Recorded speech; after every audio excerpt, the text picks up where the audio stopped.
சொல்லிட்டு ஒவ்வொன்றும் ஆன்லைனில் வீடியோ பார்த்தா ஒவ்வொன்றா போட்டிருக்காங்க.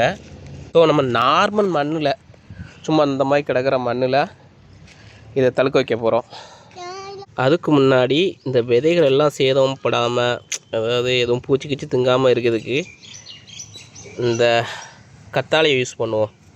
ஒன்றும் இல்லைங்க, இந்த கத்தாழையில் இந்த விதைகளில் இந்த பசையை வந்து விதையில் எல்லா விதையிலையும் தடவிட்டு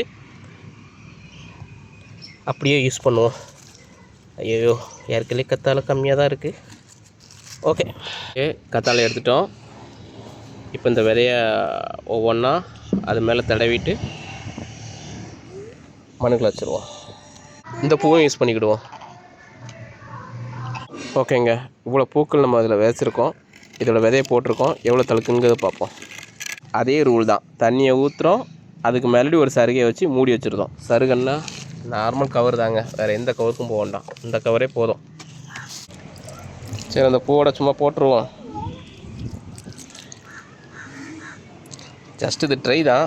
ஒரு 10 நாள் கழித்து இதோட ரிசல்ட் எப்படி இருக்குன்னு பார்ப்போம். இது ஒரு பிரியாணி டப்பா தான், ஓட்டை போட்டிருக்கேன். ஓகே, அதுவும் சொட்டு சொட்டாக தண்ணி விழுது.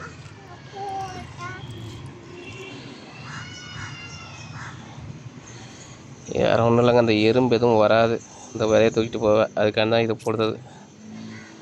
ஆனால் நல்ல ரிசல்ட் வருதுங்க, இந்த செம்பருத்திக்கு வந்த மாதிரி. ஐயோ, கையில் விதெல்லாம் ஓட்டிட்டா. ஐயா,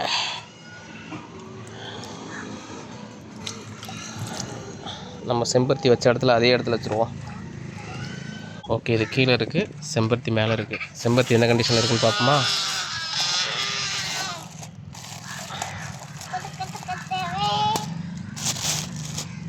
ஓகே, தடுத்துருக்கு. அது அன்றைக்கி பார்த்தோம் அந்த வீடியோவில், கொஞ்சம் தண்ணி கம்மியாக தான் இருக்குது. போதும், இவ்வளோ ஈரப்பதம். ஓகே, 10 நாள் கழித்து பார்ப்போம். டன்.